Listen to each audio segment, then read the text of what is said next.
Sir measles जो बीमारी है वो कैसे फैलती है? इसका इलाज क्या हो सकता है? देखिए, मीज़ल्स एक वायरल बीमारी है, एक वायरस के कारण होती है और ये फैलती है मेनली जो संक्रमित मरीज़ रहता है, संक्रमित पेशेंट रहता है, वो जब छींकता है, खाँसता है तो उससे जो ड्रॉपलेट्स निकलती हैं, तो बेसिकली जो उसका स्प्रेड होता है, ट्रांसमिशन होता है, उन ड्रॉपलेट्स के द्वारा होता है। सर आपने कहा फिज़िकल कॉन्टैक्ट से ये बीमारी होती है, तो मतलब उस फिज़िकल कॉन्टैक्ट से कितने टाइम में इंसान को असर पड़ जाता है? जैसे फॉर एग्ज़ाम्पल मुझे खाँसी आई, आपको बीमारी हो गई, तो आपको कितने टाइम में ये लग जाएगी बीमारी? देखिए, एवरेज जो इसका रहता है तो करीब जिस समय आपको संक्रमण हुआ, तब से लेके बीमारी बनने तक अ, औसतन 7 दिन के आसपास का समय लगता है, लेकिन इसकी जो रेंज रहती है वो 2 दिन से लेकर 14 दिन तक मान के चलिए कि 2 दिन से 14 दिन के भीतर अगर आप किसी इन्फेक्टेड पेशेंट के कॉन्टैक्ट में आए हैं, तो आपको बीमारी होने के चांसेस हैं। ऐसा कहा जाता है सर ये मोस्टली बच्चों में ज़्यादा फैलती है, तो इसका क्या कारण है बच्चों में फैलने का कारण? बीमारी का एज ग्रुप एक वायरस का वो रहता है कि हाँ, इनिशियली तो बच्चों में ही रहती है, लेकिन जैसे-जैसे आप देखेंगे कि बच्चों में वैक्सीनेशन कवरेज अच्छा होता जाएगा, तो जो कुछ छूटे हुए बच्चे हैं, वो थोड़ी उनकी उम्र बढ़ेगी, तो जब बच्चों में इसका कवरेज अच्छा हो जाता है, तो उसके बाद फिर इसका इंसिडेंस बड़ी उम्र में पाया जाता है।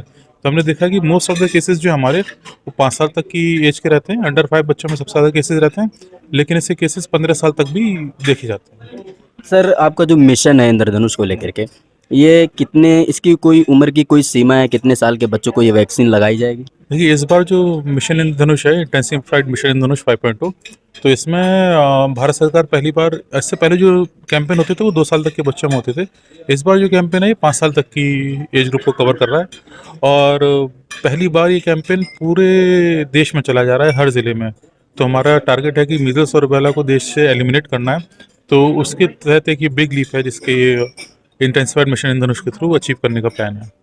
सर आप ये जो मीज़ल्स जो बीमारी है ऐसा लोगों में ये या तो अफ़वाह होगा या फिर कुछ भी हो, ऐसा लोगों को भरोसा नहीं होता है। लोग कहते हैं ये बीमारी नहीं है, ये है, माता कुछ भी कहते रहते हैं। आप लोगों में इसको लेकर के ट्रस्ट कैसे दिला पाएँगे? देखिए, ये कुछ जगह पे भ्रांतियाँ रहती है, कुछ लोग मानते हैं कि माता है और उसमें इलाज ना कराकर झाड़-फूँक या उस तरह की चीज़ों पे ज़्यादा विश्वास करते हैं।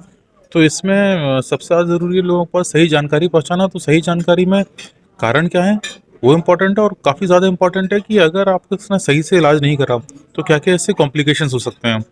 दिमाग पे असर पड़ सकता है, अंधापन हो सकता है, मृत्यु हो सकती है, आगे इम्यूनिटी जो है वो कमज़ोर हो सकती है। तो इन सब चीज़ों पे अगर आप फ़ोकस करेंगे, तो ये है कि लोग समझेंगे कि हाँ, एक ऐसी चीज़ है जिससे इतने सारे कॉम्प्लिकेशंस हैं और जो सिंपल 2 वैक्सीन, मतलब 1 वैक्सीन की 2 डोज़ेज़ लगाने से हमें नहीं होगी, तो उस पे फ़ोकस करेंगे तो जागरूकता बढ़ेगी और लोग वैक्सीन भी लेंगे और बीमारी से भी बचाव करेंगे। Thank you sir.